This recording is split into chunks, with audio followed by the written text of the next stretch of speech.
Nimeunga GB 10 na mtandao uko sawa, lakini bado sipati spidi ile ambayo nataka au ile ambayo inaahidiwa kwenye kile kifurushi. Wengi wanalalamika kwenye kesi hii, ana GB 10 kwenye simu yake, lakini mtandao pia uko sawa, kwa sababu pengine mwenzake yuko pembeni anatumia fresh, lakini yeye bado anasuasua. Shida ni kitu gani? Mara nyingi katika matangazo ya makampuni kuna kitu tunakisikia, lakini tafsiri yake labda hatuizingatii. Wanapotangaza ofa, utasikia wanasema vigezo na masharti kuzingatiwa. Sasa hii lugha vigezo na masharti kuzingatiwa, kuna kitu ndani yake pale.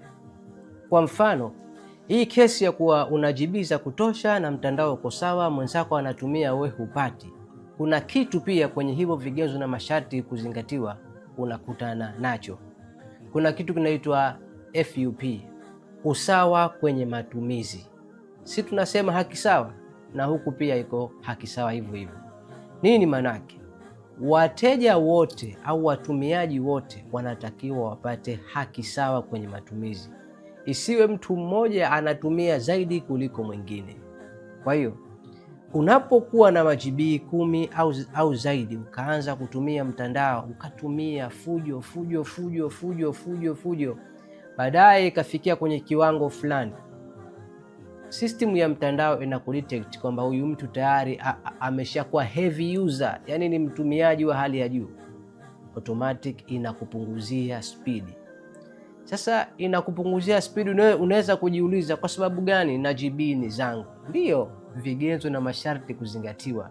Maanake wewe umetumia over, yani over, umezidi zaidi, wanakupunguzia speed. Hata kwa wao pia ina faida. Watumiaji wakiwa wengi sana na fujo likiwa limezidi, mtandao wao unazidiwa. Kwa hiyo wanakitumia hichi kipengele cha fair usage policy kushusha baadhi ya watu au kupunguzia spidi.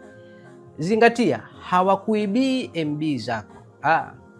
Kinachotokea ni kukupunguzia spidi, kwa sababu watumiaji wote wawe sawa. Na muda mwingine pia inatokea labda kwenye eneo fulani watu wanapiga sana mtandao, ikafika mpaka heavy user, wanawashusha, wanaweka usawa baina huku na huku na watu wengine watumie.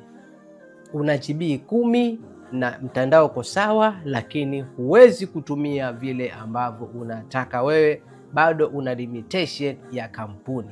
Kuwa na GB 10 haimaanishi kwamba ndio tayari umeshika kisu wewe mwenyewe unakata vile unavyotaka wewe. No, bado kampuni inaweza kukufanyia fair usage policy, kuweka haki sawa kwenye matumizi. Inawezekana miongoni mwa sababu ikawa ni hiyo. Utashangaa, ndiyo ilivyo. Hina Alzenjbary Technology, kazi yangu ni kukwambia mambo ambayo huambiwi.